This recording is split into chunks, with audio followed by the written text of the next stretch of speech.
नमस्कार दोस्तों, मैं अभिषेक। आप देख रहे हैं फाइनल पोस्ट .in। अंग्रेजी में एक कहावत है, where there is a will there is a वे।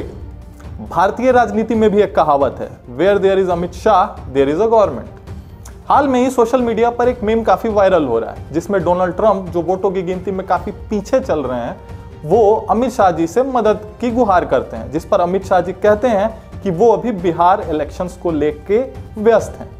आज इस वीडियो में हम इसी मेम के समकालीन संदर्भ का विश्लेषण करेंगे।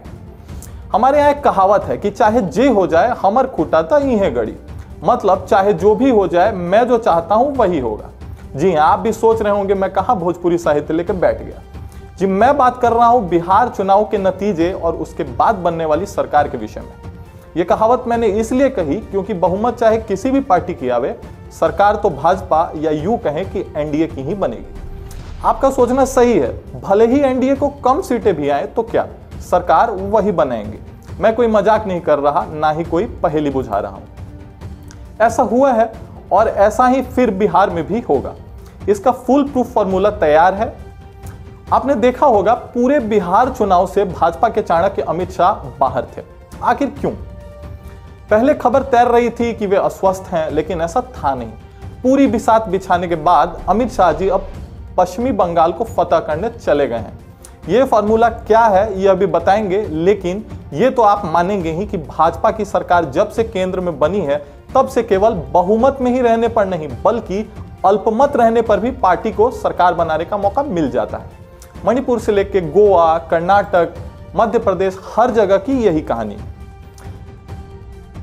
अब आप सोच रहे होंगे कि कैसे होगा ये सब। जी हाँ, फिर जीते विधायकों की बोली लगेगी, खरीदे बेचे जाएंगे। अब वो भी क्या करें, करोड़ों देकर पार्टी का टिकट जो लिया है तो उसकी भरपाई तो करनी पड़ती है, और उस पर से चुनाव लड़ने का भारी खर्च।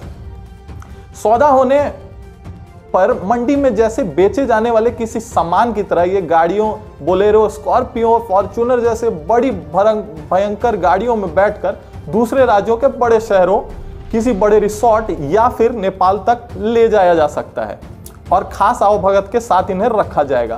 फ्लोर पर बहुमत हासिल करने के लिए वोटिंग के दिन वो आएंगे और फिर वहीं खूंटा गाड़ जाएंगे। सरकार बनाने के लिए विधायकों के इस बाजार में वही जीतेगा जिसमें खरीदने का दम होगा।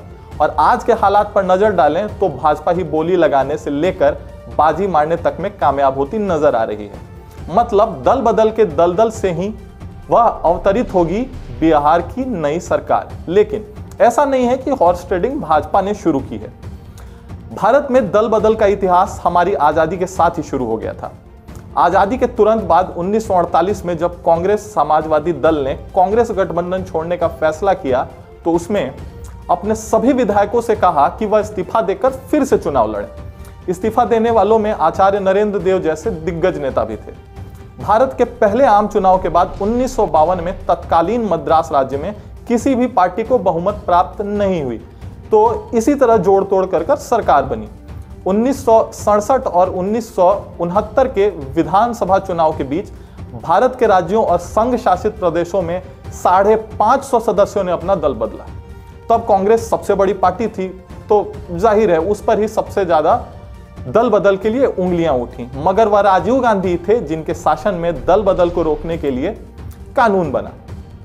अब जब से भाजपा की सरकार केंद्र में बनी है तब से भाजपा ही सरकार बनाने में सफल होती आ रही है। नैतिकता की बड़ी बड़ी बातें करने वाले उन विधायकों की अंतरात्मा को क्या कहें जो पद और पैसे की परिभाषा ही समझती है। सिंधिया ने कांग्रेस छोड़ी क्योंकि उन्हें भाजपा में जनसेवा के अधिक अवसर नजर आए।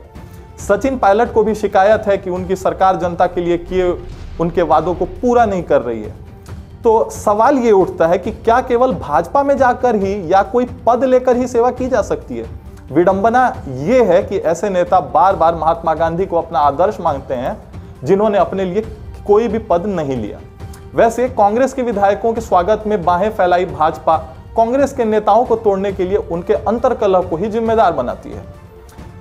किसी भी पार्टी में आंतरिक मतभेद और अंतर्कलह स्वाभाविक है। अभी भाजपा एक वॉशिंग मशीन की तरह है, और ये मैं नहीं कह रहा हूं, ये जग जाहिर है। लेकिन बिहार में अगर भाजपा इसी जोड़ तोड़ के तरीके से सरकार बनाती है तो भाजपा अब एक ऑटोमेटिक वॉशिंग मशीन बनकर हमारे सामने आएगी। आजादी के पूर्व भी कांग्रेस नेताओं में आपसी मतभेद थे, लेकिन बाद में इस मतभेद को 2 पीढ़ियों की लड़ाई या यूं कहें युवा बुजुर्ग की लड़ाई में बदल दिया गया। इंदिरा गांधी के बाद राजीव गांधी को भी इस युवा बनाम बुजुर्ग के संघर्ष से गुजरना पड़ा और आज क्या हालत है आपको पता है। अब राहुल गांधी और प्रियंका को भी वही चुनौती है। ज्योतिरादित्य सिंधिया इसकी ताजा मिसाल है। वैसे महाराष्ट्र में संजय निरुपम, मिलिंद देवड़ा और प्रिया दत्त जैसे कांग्रेस के युवा नेताओं को भी सचिन पायलट की नाराजगी जायज लगी। हरियाणा में दीपेंद्र हुड्डा, उत्तर प्रदेश में जितिन प्रसाद, दिल्ली में संदीप दीक्षित जैसे नेता भी समय समय पर अपनी नाराजगी दिखाते रहते हैं और पार्टी लाइन से हटकर कुछ बयान दे जाते हैं। अब तक तो यह लोग कांग्रेस में ही हैं, लेकिन पद और सत्ता की चाहत कब किसे भाजपा के पाले में ढकेल दे कहा नहीं जा सकता। भाजपा के पूर्व अध्यक्ष अमित शाह लगभग अपनी हर बिहार चुनावी रैली में यह कह चुके हैं कि वो कांग्रेस मुक्त भारत बनाना चाहते हैं। यह सच होता भी दिख रहा है। जिस तरह भाजपा पूरे देश में कांग्रेसियों को भाजपा में शामिल करके जीत हासिल करने में लगी हुई है, अमित शाह का बयान सही होता दिख रहा है। 2014 से लेकर अब तक कांग्रेस के कई नेता भाजपा में शामिल हो चुके हैं। मणिपुर में कांग्रेस छोड़कर भाजपा में शामिल हुए वीरेंद्र सिंह के सहारे भाजपा ने सरकार बनाई। उत्तराखंड में चुनाव से पहले कांग्रेसी रहे सतपाल महाराज, उनकी पत्नी अमृता रावत, पूर्व मुख्यमंत्री विजय बहुगुणा, पूर्व विधानसभा अध्यक्ष यशपाल आर्य, पूर्व मंत्री हरक सहित कई भाजपा में शामिल हो गए और चुनाव में अंततः भाजपा की जीत हुई। तब सोशल मीडिया पर एक चुटकुला भी वायरल हुआ कि जीत तो कांग्रेसियों को ही मिली है, बस चुनाव चिन्ह बदल गया है। उत्तर प्रदेश में पुराने कांग्रेसी नारायण दत्त तिवारी, रीता बहुगुणा जोशी, अमरपाल त्यागी, धीरेन्द्र सिंह, रवि किशन समेत कई नेता भाजपा में शामिल हो गए। गोवा में भी 15 में से 10 कांग्रेस विधायकों को भाजपा ने अपने साथ मिला लिया। अरुणाचल प्रदेश में भी यही खेल खेला गया। असम में हेमंत विश्वकर्मा, पल्लव लोचन दास, जयंत मल्ला बरुआ, पीयूष हजारिका जैसे नेता कांग्रेस छोड़कर भाजपा में शामिल हुए। 2014 चुनाव के पहले चौधरी वीरेंद्र सिंह, राव इंद्रजीत सिंह, जगदम्बिका पाल समेत ढेर सारे कांग्रेसी नेता भाजपा में शामिल हुए और मंत्री भी बने। महाराष्ट्र में विधानसभा चुनाव के वक्त कांग्रेस के दिग्गज नेता राधाकृष्ण विखे पाटिल, पूर्व मुख्यमंत्री नारायण राणे, पूर्व विदेश मंत्री रहे SM कृष्णा भाजपा में शामिल हुए। हाल ही में राज्यसभा चुनाव से पहले गुजरात में कई विधायक कांग्रेस छोड़ भाजपा में मिल गए। बिहार में भी यही फॉर्मूला काम करेगा या नहीं 10 नवंबर को हमें पता लग जाएगा। चुनाव पूर्व से ही सत्ता की बिसात पूरी तरह से बिछ चुकी है। एनडीए में भाजपा की सहयोगी दल रही जदयू और जदयू का घोर विरोधी दल लोजपा भी भाजपा का सहयोग करने का दावा करती रही है। सत्ता लोभ में सभी सरकार बनाने में सहयोग तो देंगे ही, वहीं निर्दलीय और अन्य पार्टी के विधायकों को मिला लेना कौन सी बड़ी बात है। कहते हैं ना कि लोभी के गांव में ठग भूखा नहीं रहता।